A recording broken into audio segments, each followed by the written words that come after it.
Hi there, hope you're all doing well. This video is going to be a little bit different from my usual style. I'm going to be following a Station Forge painting guide this time on one of their Socrates Crusaders.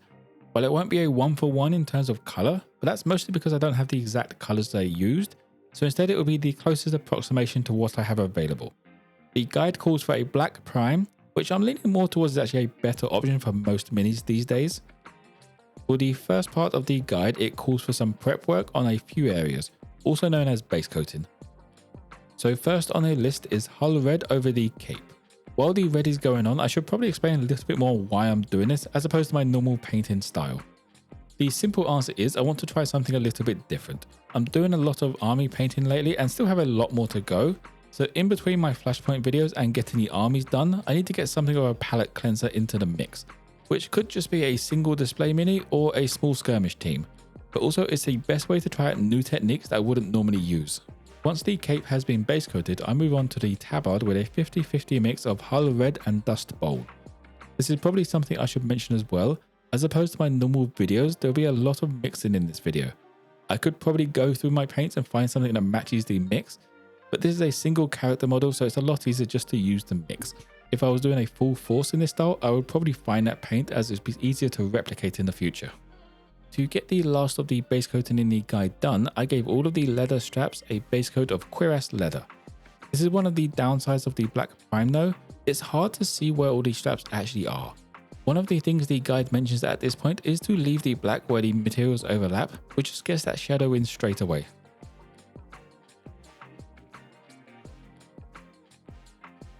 Rolling into the main reason I chose this guide, the armour, with this step I start off with a mixture of Death Reaper and Pale Grey. Just a little bit of pale grey though, I only want to lighten it up a little bit more. This is then applied with a stippling technique over the bulk of the armour. Not aiming for full coverage, the idea is to add texture in and at the same time add some light values. This is the first time trying this technique and I think it shows a little bit. I'm being a bit too heavy handed with the size of the dots. The brush has a nice tip, I'm just pushing way too hard onto the mini and making those marks a little bit large. For the highlight on the armour, now added some Pestilence green to the mix. The guide calls for ghost green, but this is the closest I have, which is slightly warmer and that comes out comparing the guide photos to my mini. But the technique is still the same and I start stippling in the light volumes in a slightly smaller area than before. This goes on for a couple of rounds of highlights, adding some more Pestilence green to the mix each time and shrinking the area between the highlights. The final step of the armour is almost a 50-50 Pestilence green and Death Reaper mix, just going around the edges and some of the same stippling motion. This keeps that texture on the armour but also gives the panels something that breaks them up and you can see them as joints.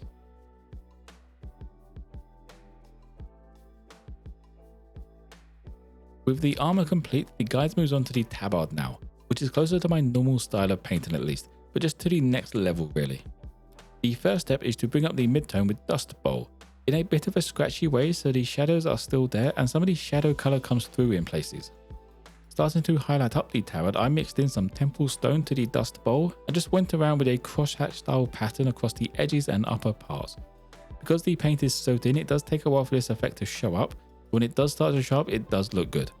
I think this really gives that woven fabric look. This is then followed up by a final highlight with the same technique, the pure temple stone, just going over a smaller part on the edges and the exposed parts. Moving on to the cape section now, I messed up the first time and grabbed the wrong colour to start highlighting and mixing with, so this is actually the second time you'll see me paint this cape. I tried to fix the original but it just came out pink and just wasn't doing it for me, so I went back over with hull red and started again.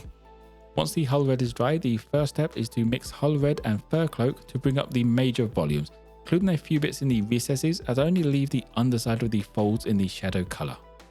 Pushing up the upper parts, I used pure fur cloak and went over the tops of these folds in a slightly smaller area than previously. The last highlight on the cape is a mixture of fur cloak and sunny skin tone, just around the edges in the centre of the folds. I tried to keep this a bit of a scratchy highlight in order to show that texture in a similar way to the tabard.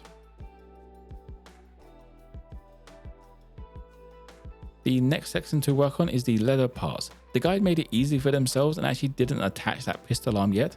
I however did not think that far ahead and I have painted around that arm now. The guide jumps straight into a highlight since these parts were already base coated to start with. The first is a noble steed brown around the edges and bringing up the parts facing upwards towards the light.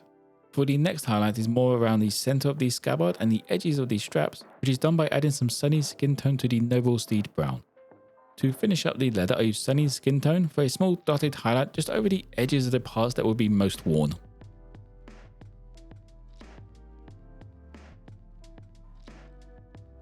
With the leather finished, I moved on to the next section, this being the red trim and the weapon casing. Starting off with pure gory red as the base coat on these. Gory red being a thin paint and not covering too well, does take a couple of coats to get any sort of coverage that is useful. After spending 5 minutes of painting gory red, I moved on to the next step, that is highlighting with Sanguine Scarlet. There is no real shadow spots on the red, but I managed to break these up a little bit and almost went towards a non-metallic metal style of painting. The next highlight is for some sunny skin tone to be mixed into that Sanguine Scarlet, just go over a slightly smaller area of the previous steps. To finish the red off, I added some more sunny skin tone to the mix and just touched up the edges and small scratchy parts on the weapon.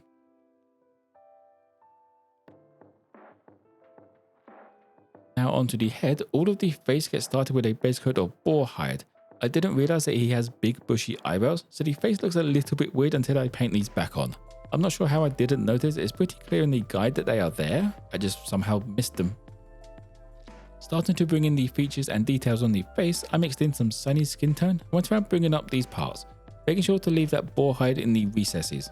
I then managed to skip a step, it seems. Going through the guide where I'm actually writing this script, I noticed there's another round of highlights with more sunny skin tone.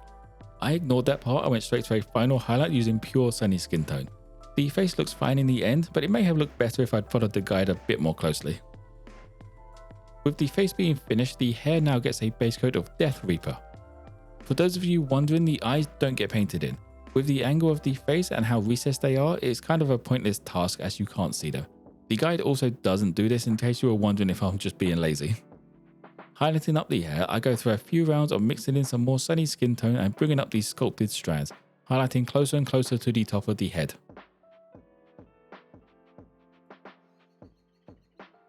The final section of the guide is the metal parts. This starts off with all of these silver parts getting done with Surcoat Silver, which is a bit brighter than the Vallejo Dark Steel that the guide recommends, but silver is silver in the end, and the chains seem like they should pull some attention, so being a little bit brighter is fine.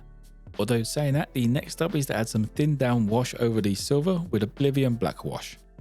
The eagle-eyed of you might notice that the gold has been base coated at this point. This will be shown after the silver is finished, as I want to keep them separate just for the sake of the video flow.